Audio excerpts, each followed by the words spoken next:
बहन भैया प्रेम भया राधे राधे। ओम नमो भगवते वासुदेवाय नमः। ओम लक्ष्मी विष्णु नमः। अक्षय तृतीया की हार्दिक शुभकामनाएं।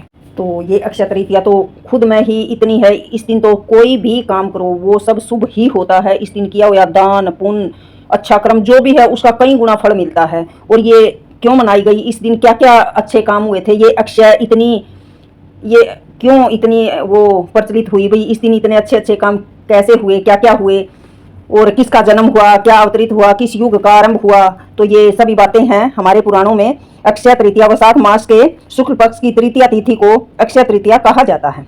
ये एक पर्व के रूप में मनाई जाती है। धार्मिक शास्त्रों में अक्षय प्रदान करने वाली तिथि को अक्षय तृतीया कहा जाता है। इस दिन सभी शुभ कार्य बिना पंचांग के किए जा सकते हैं।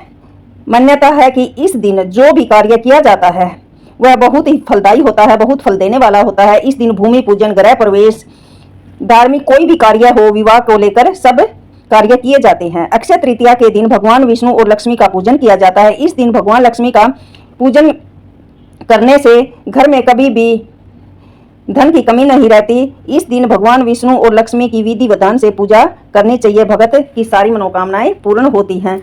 और अक्षय तृतीया के दिन सुबह ब्रह्म मुहूर्त के समय उठना, स्नान करना, कुछ बूंद गंगा जल और चावल मिलाकर स्नान करना चाहिए। इस दिन अक्षत के द्वारा भगवान विष्णु की पूजा करनी चाहिए। भगवान विष्णु की मूर्ति पर अक्षत चढ़ाने चाहिए। अक्षत के साथ ही शत्रु ब्राह्मणों को दान देना चाहिए। साथ ही पंखा, जल, कलश, ककड़ी, खरबूजा, शक्कर, घी और चने की दाल भी अर्पित करनी चाहिए। इस दिन पितर भी खुश होते हैं। इस दिन उपवास करने के बाद भगवान जनार्दन की पूजा करनी चाहिए।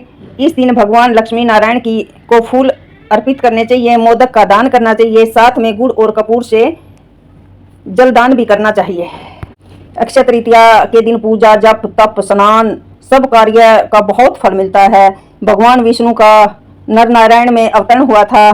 परशुराम जी का भी इसी दिन अक्षय तृतीया को अवतरण हुआ था। भविष्य पुराण के अनुसार इस तिथि को युगों की तिथि माना जाता है। सतयुग और त्रेता युग का प्रारंभ भी इसी तिथि को हुआ था। इस दिन से प्रारंभ किए हुए कार्य का यानी इस दिन किए हुए दान पुण्य का बहुत फल मिलता है, वह कभी क्षीण नहीं होता। इस दिन माँ गंगा स्वर्ग से धरती पर अवतरित हुई थी। इसी दिन माँ अन्नपूर्णा का जन्मदिन भी मनाया जाता है।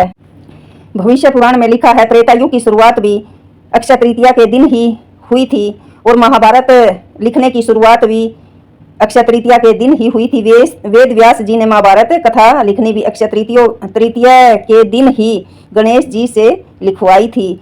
महाभारत की कथा भी अक्षय है जो सालों तक सुनाई जा रही है। जो भी इस दिन काम शुरू होता है वो बहुत फल देता है। पांडवों को मिला अक्षय पात्र। महाभारत के अनुसार इस दिन श्री कृष्ण ने पांडवों को अज्ञातवास के दौरान अक्षय पात्र दिया था। वो ऐसा बर्तन था जिसमें अन्न कभी खत्म नहीं होता था और पांडव कभी भूखे नहीं रहे। गंगा का अवतरण भी इसी दिन नारद पुराण के मुताबिक तेज बहाव के साथ स्वर्ग से निकली गंगा को शिवजी ने अपनी जटा में रोक लिया था। इसके बाद अक्षय तृतीया को गंगा नदी कैलाश पर्वत से निकली।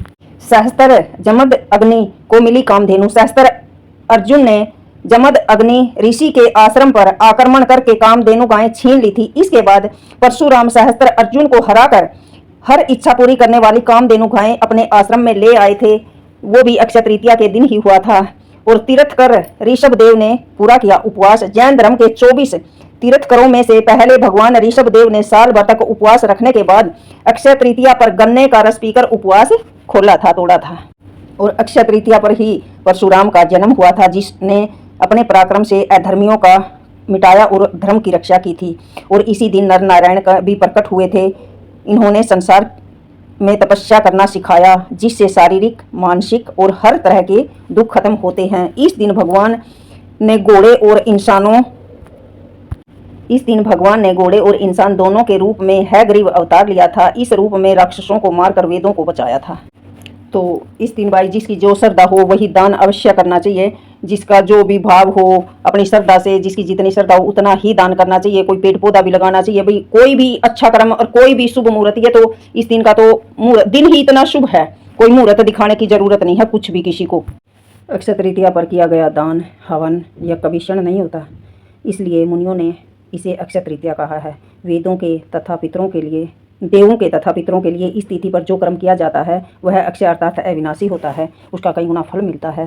जैसे भाई जिसकी चीज़ी पॉकेट आलू करा उतना ही दान करना चाहिए। भाई 14 चीज़ों का दान की परंपरा बता रखी है हमारे वेद पुराणों में। जमीन, तिल, सोना, घी, कपड़े, दान, गुड़, चांदी, नमक, शहद, मटकी, खरबूजा और कन्यादान। भाई जिसकी जिसी श्रद्धा हो उतना करियो दान, श्रद्धा समान। इतना ही करोड़ का फल है, इतना एक नमक की थैली का। ओम नमो भगवते वासुदेवाय नमः। राधे राधे।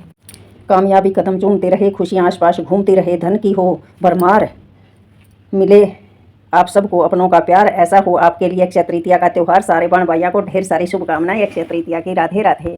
सोने का रस, चांदी की पालकी बैठकर जिसमें माँ लक्ष्मी आई, देने आपको और आपके परिवार को अक्षय तृतीया की बहुत बहुत बधाई। सोने जैसी चमके किस्मत, माँ लक्ष्मी आए आपके घर, करे स्थायी निवास, सभी कष्ट मिट जाएं आपके, धन वैभव मिले अपार। आप सारे बहन भाइयों ने अक्षय तृतीया की बहुत बहुत बहुत शुभकामनाएं, दिल से ढेर सारी शुभकामनाएं।